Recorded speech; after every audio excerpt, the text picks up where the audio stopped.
Oh, very cool. Hey, this is Christy Mattoon here from Mind Rewire and Christy Renee Healing Ministries, which is my private ministry, my private organization. But I wanted to jump on here, so I'm going to start doing lives once in a while, probably way more often actually, because so many people are asking questions about awakening and how all this works and how to get rid of emotions. And I've kind of come through the ropes with all this stuff, and I've come to a place where getting rid of things really isn't all it's cracked up to be, because at some point it's going to come back and it's going to catch back up to you anyway. So you might as well be able to observe it and deal with it and handle it. So that's kind of where we're going to go with this. But I started off, and if you saw the little thumbnail on this, I started off asking a question about what is real and what is not real. So the idea of waking up in this day and age gets super interesting when you start asking those questions. What is real? And the answers that I have at this point are not much. Not much of what you see, not much of what you've been taught, not much of what we understand, right? The things that I've gotten out of books that you can see back here. Not much of it's real. They give you a piece of truth, and we'll talk about they in a second. They give you a piece of truth, and then they twist it.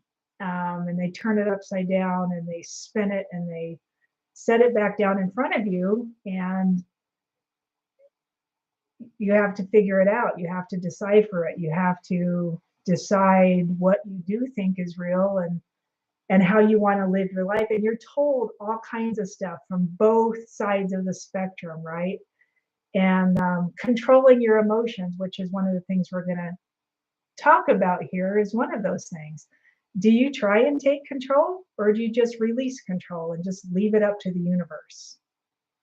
We're told both in many different forms, from many different people, from many different gurus, from many different places. Just release it, let it go.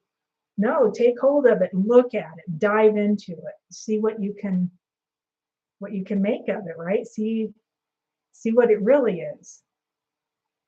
I don't know, which do you do? Manifesting is great for this, right? Manifesting, the teachings on manifesting are amazing at this, right?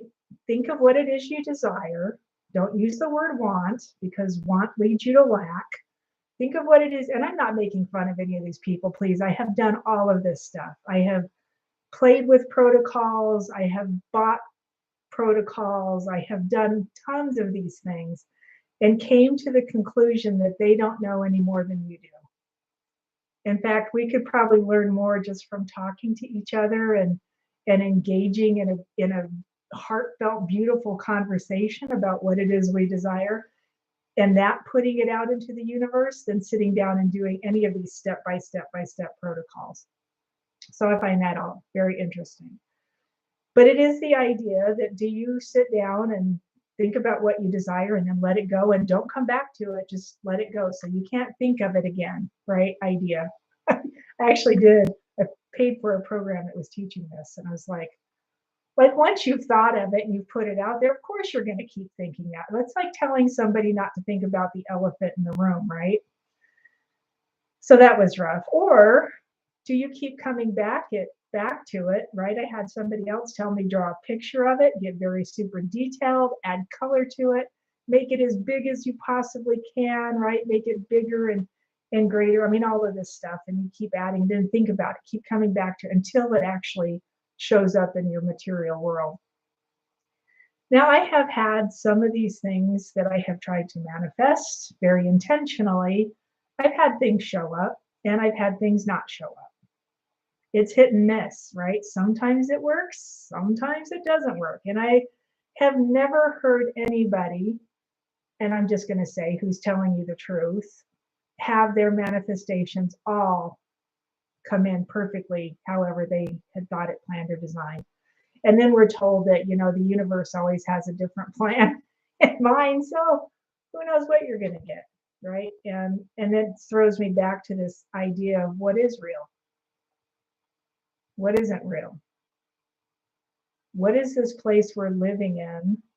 And a gentleman, his name's Jason, I can't think of his last name, has a channel on YouTube called Archaics, who talks about this all the time. And he calls this a construct, this thing that we're living in, this bubble that we live in. What is it? Is it real? Is it a simulation? Is there any truth to it? Or is it all just this fabricated huge story that we're just an actor in? Right? And then they tell you this is an avatar, right? My physical body is my avatar, and I'm just an actor, and everything you see around you is just a show. It's just a show. And then you sit and wonder, like, what is it? How do you get real answers? How do you get real answers? If you go to any of the media, look behind me at all these wonderful books I have, and some of them have been hugely instrumental, I can't speak today, in changing and altering my thought patterns, the way I think and the way I see things.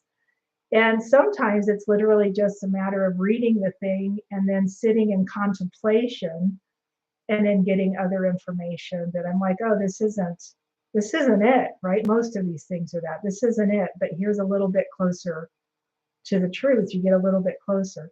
Contemplation leads you to your heart, which is one of the things we do a lot on this channel, is heart coherence work. So I'm constantly trying to get people into their heart space and going into it, what in some of those texts is called the secret space of the Most High, or the cave in your heart, the space in your heart, the deepest, right? That place where you find the peace. And you just sit there and you can get answers from there. I would dare to say that the answers you get from that space are closer than you will come to good answers or truthful answers than anything else you can acquire in this world. A group of centered, heartfelt, internal searching people will get you closer to truth than any other thing you can do, right? If you're watching the news, you're watching whatever they're telling you. I heard a guy literally just now on another video I was watching. I was listening to Howdy Mikowski, and I'll show you a book of his here in a second. If you don't know who he is, he's fun to listen to. The Archaics guy, Jason, he's just fun to listen to because he doesn't buy into any of the crap. Right? He's got a whole different story to tell and how he's come to it. Howdy's the same idea. He's got a whole different story to tell and how he's come to it. And so it's a good thing to do is to listen to some of these people, but take it with a grain of salt and go back into your heart and ask. Go back into your heart and ask. If you're listening for answers on the news, you never know. And what I was about to say was this guy literally said, do you remember seeing for a long time, all of the starving African children photos and videos and footage and interesting things, and people saying that they have gone over there? And I'm not saying they don't exist. I'm asking, how do you know? How do you know? Just because it was on the news? I've never been there. I've never seen it. I've never witnessed it with my own being. How do you know? How do you know what's happening or happened in Cuba was real? I don't even know if Cuba's real. Like, is that real? I don't know. I actually know people from Cuba, so that was silly. But you get what I'm saying. Like, you don't know if any of the stuff they tell you is truth, or how far from the truth, or is it just their perception, or is it literally the propaganda machine in action, which is what most of the liberal media, can I say that on here? Most of the media is at this point. So it's kind of a rough sell at best. Where can you get real answers? Go into your heart and sit, ask questions, right? Go on my channel and look up how to do heart coherence. Go through that, learn how to get into your heart and just sit and pay attention. If you do that, it will help your brain come into a state of wholeness where you will be able to see some of the stuff of this construct, of this place that we live in, a little bit clearer. If you stay in that place, you become whole yourself, you will be able to understand and see a lot of the stuff that's happening in this construct more clearly. If you are fighting through your own emotional tug of war, which is what most of us do, we fight through this tug of war of emotions. And in that tug of war, you're just going through your past, whichever way your past is. You're just going through your past and you're bringing up emotions from old information of things that have happened to you, issues, we call it traumas, we have all kinds of lovely words for it. But you do that and you stay in that base of emotion, and then we call ourselves stuck or blocked or whatever you want to call it. So the question is, can you get your emotions under control? Can you, right? So some people say, let it go, let the universe take care of it. Some people say, no, handle it, right? Put your hands on it and handle it. How do you do that? Can you make it so that your anger only shows up when you need to be angry about something, right? And you're just not flying off the handle. So I say one's ability to truly start to see the truth of what's going on in this reality is regulated by your emotional availability. Are you available emotionally to actually see what's going on? And I don't mean it in such a way that your availability is based on your emotional level to what's happening. It's based on your emotional level inside yourself, your continual ability to keep yourself, your own little piece of property here, your internal self in a state of peace. Does that make sense? If you're stuck in low level emotions, you will have a hard time waking up.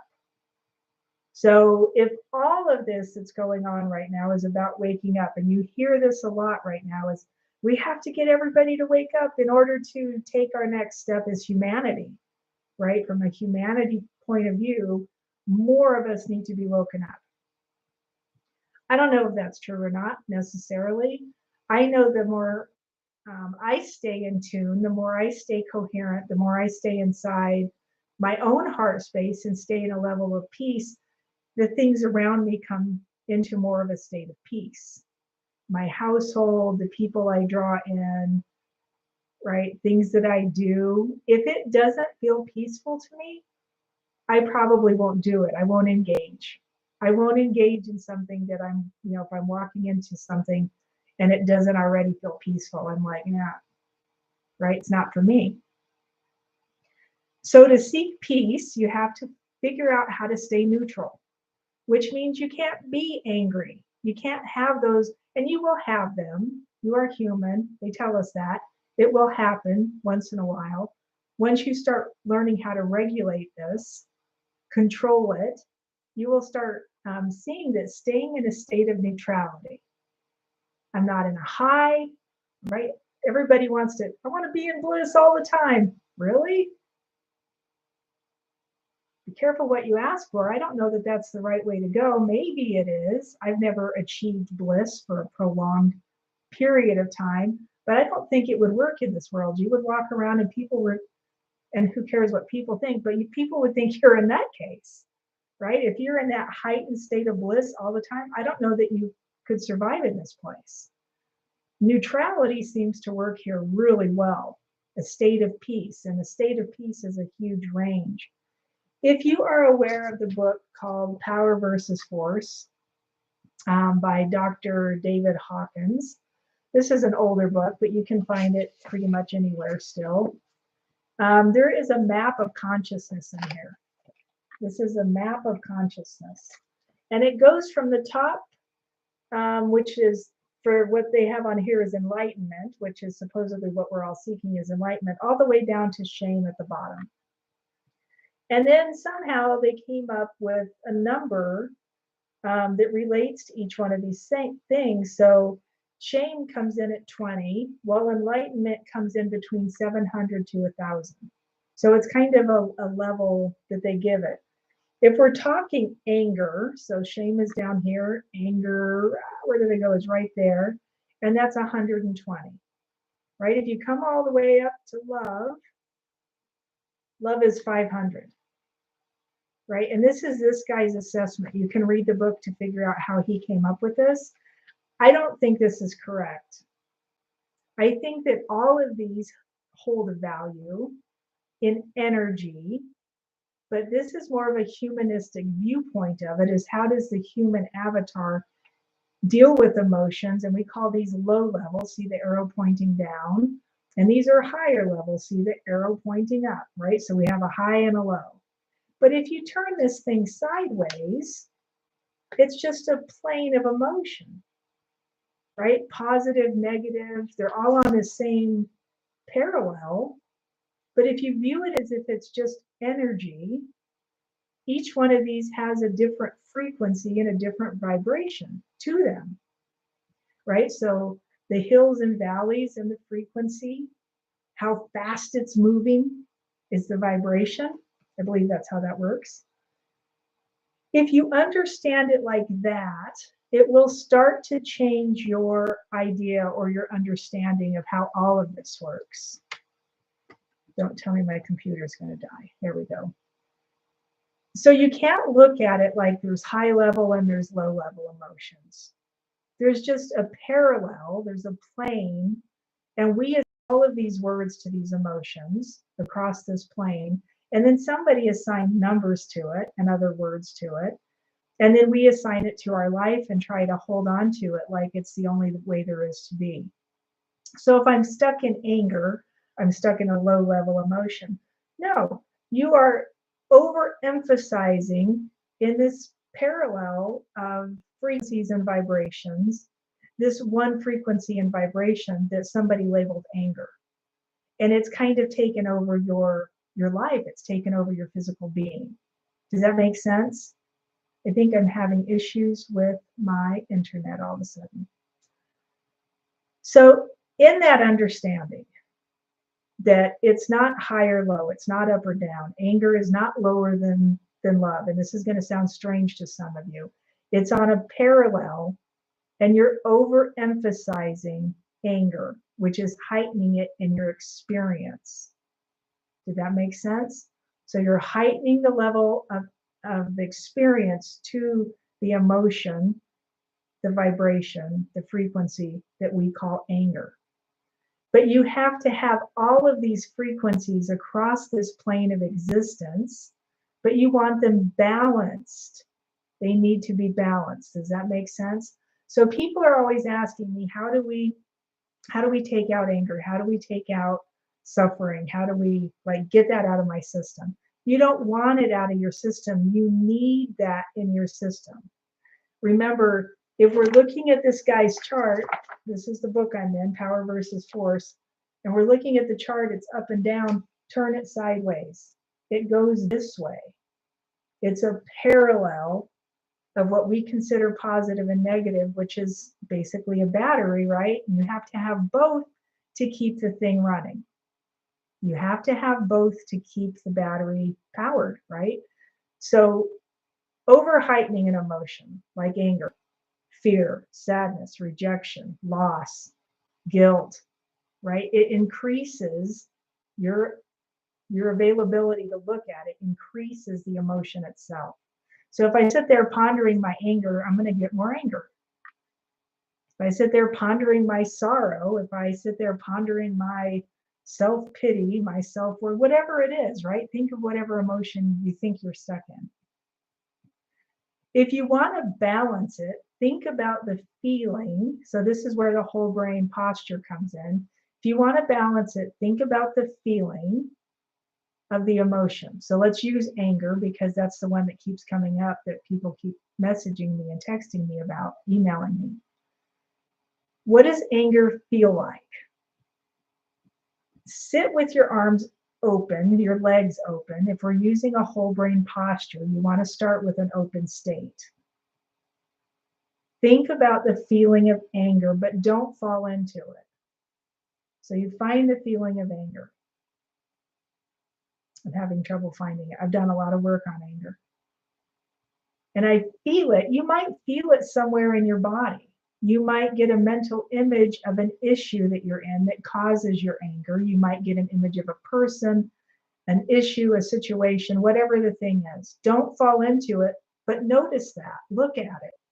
So we're observing that part, the issue, the trauma, the problem, whatever, and feeling, noticing, observing the feeling of anger. Once you've gotten there, you're going to simply start with your ankles, cross your ankles, one direction or the other. We're going to go through all 4 patterns so it moves around in your brain and we hit every spot. Once you've got your ankles crossed, just feel. Notice what your body, so you're going to notice the alterations and feelings in your body as you go through this. And then cross your wrists, and then you're going to sit for a minute, 2 minutes, 3 minutes, until you notice something shift. You're going to notice something feel different. So turn the video off. If you're watching this live, obviously you can't. But if this is a video you can stop, you just stop the video. Wait till you feel the shift. And then you're going to change your ankles. So we're going to start with the ankles. We're going to switch them the other direction. So now I move my ankles to the other direction.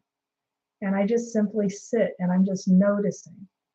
I'm watching the issue. If I'm going through if I pick an issue, I feel the anger of the issue, I'm going to go through it backwards, not forwards, right? So going through it backwards is going to help you unwind the energy. Don't go through it forwards. Don't start at the beginning and pick your way through it, making yourself more angry. Go through it backwards with an open curiosity, just observing as you're going through it. Once you feel a notable shift, you're going to switch your arm position. Remember to breathe. That's one of the biggest things, is always remember to breathe. Inhales and exhales. Remember to breathe. You switch your arm position. And then I'm going to switch my leg position one more time. And you can sit here and keep doing it every time you feel it shift. The more shifts you feel, the more you're going through different levels of anger. If you're doing it to a particular subject or issue or whatever the thing is, eventually you won't be able to find it. It's literally like it starts to get erased from your system. While you're doing all of this, I would add in a little bit of self-forgiveness. I would say something to the effect of, and if you know my work at all, it's I forgive myself for judging.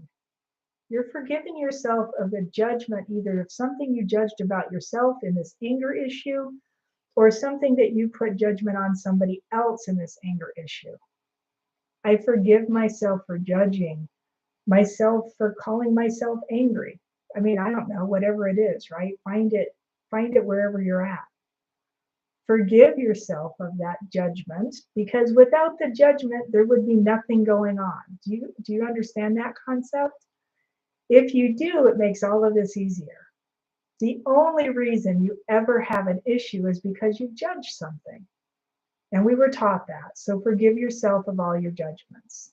And you can go through issue after issue after issue and look at it and find the places you've judged things and release those judgments. Right now, if this is helping you, I'd like you to either subscribe to my channel. I would greatly appreciate it. Good Lord, my speech is getting really wonky.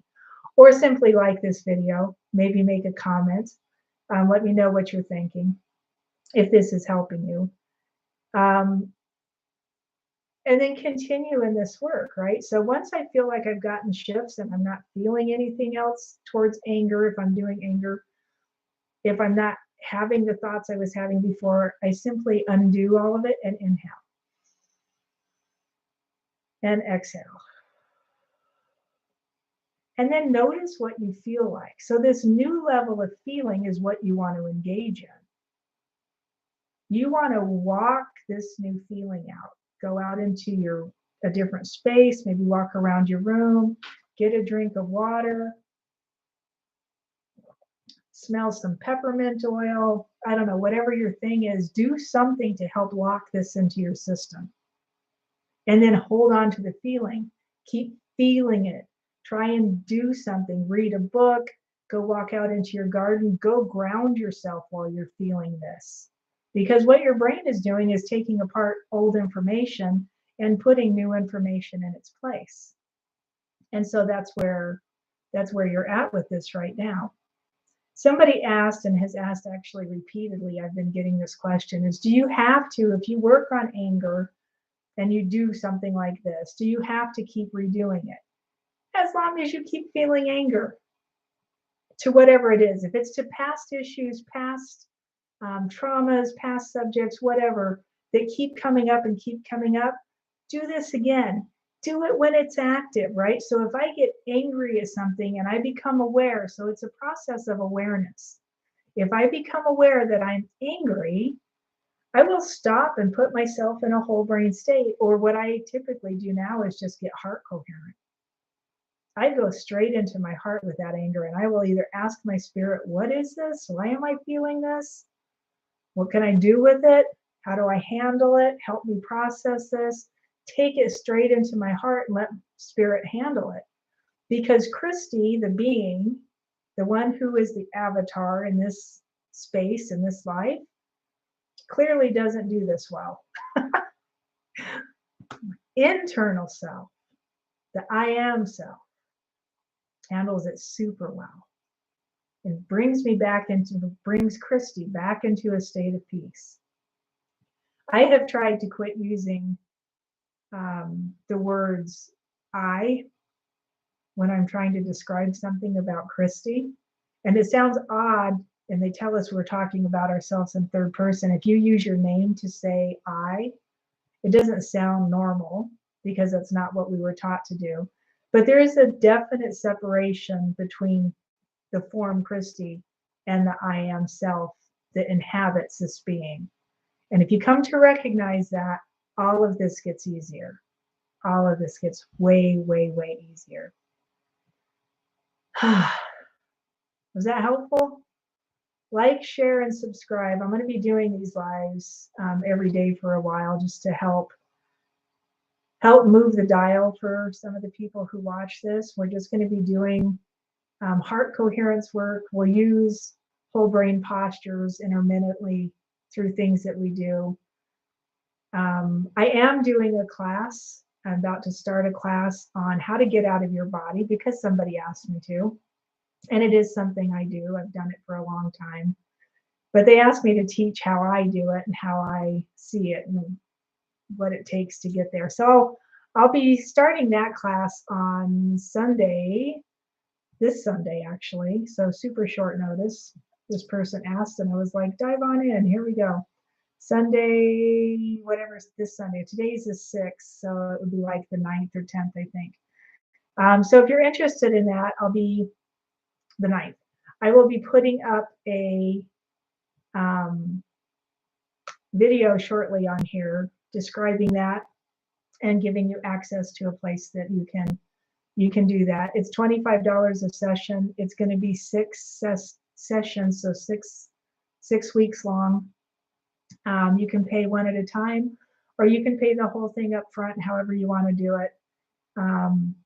But it's going to be a lot of fun, and we're going to do some stuff in between there that's going to help with coherence, help turn on your rainbow body, and I don't know, it's just going to be super fun. So if that interests you, you can email me at cmatune1313@protonmail.com, and I'll drop that link below.